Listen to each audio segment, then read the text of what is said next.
Quanto você calça? Qual a sua idade? Qual é o número da casa que você mora? Bem, amigos, hoje nós vamos falar do assunto importantíssimo, números. Você sabe o que é um número? Imagina hoje o nosso mundo sem número. No mínimo você não estaria agora me vendo, porque a nossa tecnologia toda é baseada em sistemas numéricos. Estamos aqui, eu sou o professor Marcelo Costa e estamos no canal Simplificando a Matemática, onde a simplicidade é a chave do sucesso.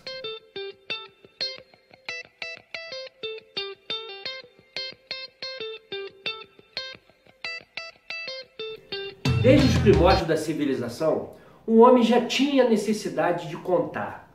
Imagina, antes da escrita, como é que eles faziam? Como é que eles registravam alguma contagem? Bom, vocês já ouviram a palavra calcular, né? Aliás, é uma palavra que causa espanto para muita gente. Vamos começar a simplificar a matemática?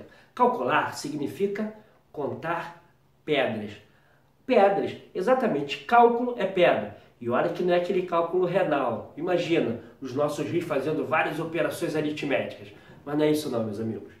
Calcular significa contar pedras. O homem antigamente ele pegava um saquinho, por exemplo. Vamos supor que ele tivesse lá um rebanho de ovelhas. Ele tinha que ter uma maneira de contar e saber quantas ovelhas tinham.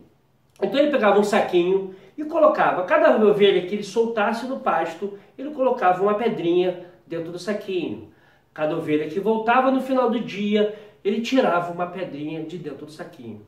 Ou seja, ele associava a quantidade de ovelhas que ele tinha com a quantidade de pedras que estavam no saquinho. Se chegasse no final do dia, sobrasse pedra no saquinho, alguém se deu bem e fez um belo de um churrasco às custas do nosso amigo. Com o tempo, deixou-se de colocar objetos para associar uma quantidade e começou a marcar, fazer marcações do tipo 1, 2, 3, 4. Imagina se ele tivesse ali 2.000 ovelhas, colocar 2.000 tracinhos, ia dar um trabalhão. Então assim as civilizações começaram a criar símbolos para representar uma determinada quantidade. Você tem noção do que seriam os números? O que seriam? Se eu perguntasse para vocês, tem esse símbolo, tem algum sentido para você? Eu acho que não, né? Mas se eu chegasse e perguntasse sobre este símbolo, tem algum sentido? Esse já tem. Já é o nosso número 10 que a gente está acostumado.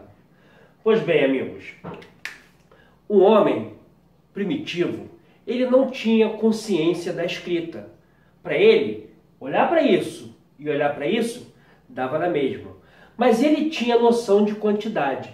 Isso aqui, esse conjunto, com essa quantidade de elementos aqui dentro, é a noção primitiva do homem. Ele sabe quando esse conjunto está cheio de elementos ou está vazio. E isso independe da escrita. Muito bem. O que seriam os números? Os números são exatamente essa noção intuitiva da quantidade.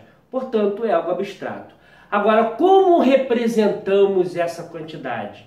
Aí sim, entra o nosso conceito de numeral. Por exemplo, o numeral são símbolos que as civilizações criaram para representar essas quantidades.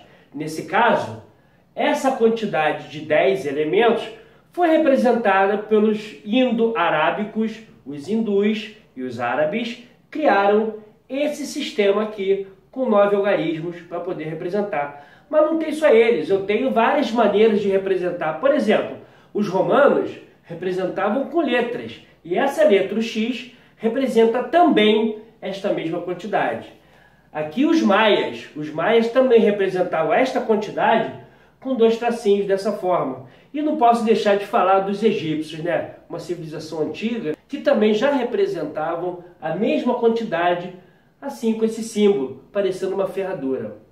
Muito bem, amigos. Na próxima aula nós vamos tratar dos sistemas de numeração. Vou falar um pouquinho do sistema de numeração romano, que ainda é usado até hoje, um pouco só. E vou dar mais ênfase ao sistema que nós usamos, que é o sistema indo-arábico. Ok? Se vocês gostaram dessa primeira aula, se inscreva no canal, compartilhe com os amigos, coloque lá o favorito, para vocês receberem a notificação das próximas aulas. Não esqueçam que o conhecimento ele é sequencial. Então nós vamos ter que sempre seguir as ideias para construir o conhecimento. E não se esqueça, se você quer ser um campeão, se você quer ter sucesso na matemática e na vida, simplifique, pois quem simplifica, simples fica. Até a próxima.